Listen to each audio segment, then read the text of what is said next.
रूस के राष्ट्रपति पुतिन ने अमेरिका को फटकार दिया है। पुतिन ने यूएस से साफ शब्दों में कहा है कि आप भारत से इस तरह से बात नहीं कर सकते।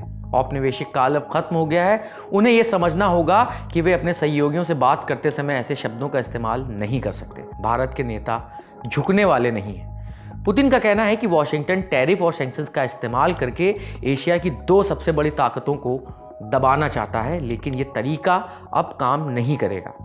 शंघाई कॉरपोरेशन ऑर्गेनाइजेशन यानी एससीओ समिट और चीन में आयोजित मिलिट्री परेड के बाद पुतिन ने कहा अमेरिका की टैरिफ पॉलिसी का मकसद भारत और चीन जैसे देशों की लीडरशिप को कमजोर करना है। उन्होंने ये भी कहा कि भारत की आबादी 125 करोड़ से ज़्यादा है। चीन दुनिया की सबसे ताकतवर अर्थव्यवस्थाओं में गिना जाता है और दोनों के पास अपने अपने कानून और राजनीतिक सिस्टम है।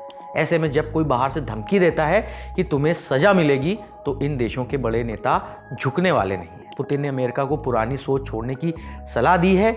उनके मुताबिक औपनिवेशिक ज़माना अब खत्म हो चुका है। पार्टनर से बातचीत का तरीका बदलना होगा। दबाव या धमकी की भाषा अब असरदार नहीं रही। पुतिन ने यह भी कहा है कि भारत और चीन का इतिहास विदेशी ताकतों की दखलंदाजी और उपनिवेशवाद से भरा हुआ है। ऐसे में इन देशों के नेताओं पर जनता का दबाव होता है कि वो किसी भी हाल में कमजोरी ना दिखाएं। हालांकि पुतिन ने उम्मीद जताई है कि हालात आखिरकार सामान्य होंगे।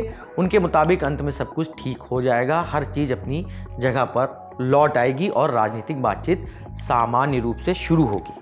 आप जानते ही होंगे कि भारत और अमेरिका के बीच रिश्ते इन दिनों अच्छे नहीं चल रहे हैं। वजह है डोनाल्ड ट्रंप का टैरिफ वाला खेल। अमेरिका ने भारत से जाने वाले सामान पर पहले 25% और फिर दोबारा 25% का टैक्स लगा दिया, यानी कि अब 50% का भारी भरकम टैक्स लग रहा है। ये एशिया में सबसे ज़्यादा है। ट्रंप का कहना है कि ये सब इसलिए किया गया क्योंकि भारत रूस से सस्ता तेल खरीद रहा है। भारत का जवाब भी साफ रहा कि हमें जहां से भाई सस्ता तेल मिलेगा हम वहीं से खरीदेंगे। इस पर ट्रंप और भड़क गए और भारत पर सेकेंडरी सैंक्शन भी लगा दिए। इससे भारत के टेक्सटाइल, ज्वेलरी और झींगा मछली, फर्नीचर जैसे कारोबार मुश्किल में आ गए। ट्रंप यहीं नहीं रुके। कई बार उन्होंने दावा किया है कि उन्होंने भारत और पाकिस्तान के बीच न्यूक्लियर वॉर रुकवा दिया था और उन्होंने भारत को धमकी दी थी कि अगर जंग नहीं रुकी तो इतने टैक्स लगाएंगे कि सिर घूम जाएगा। भारत ने इन दावों को हमेशा से खारिज किया है। फिलहाल पुतिन ने अमेरिका को संदेश दे दिया है कि अमेरिका की धमकी वाली नीति अब रूस, भारत और चीन जैसे देशों पर असर नहीं करेगी और ये संदेश पूरी दुनिया ने सुन लिया है। फिलहाल इस खबर में इतना ही। आप इस मामले पर क्या सोचते हैं, हमें कमेंट बॉक्स में अपनी राय साझा कर सकते हैं। ये सारी तमाम जानकारियाँ आपके सामने लेकर आए हमारे साथी दीपेंद्र गांधी। मैं हूँ नीरज और आप देखते रहिए दी लल्लन टॉप।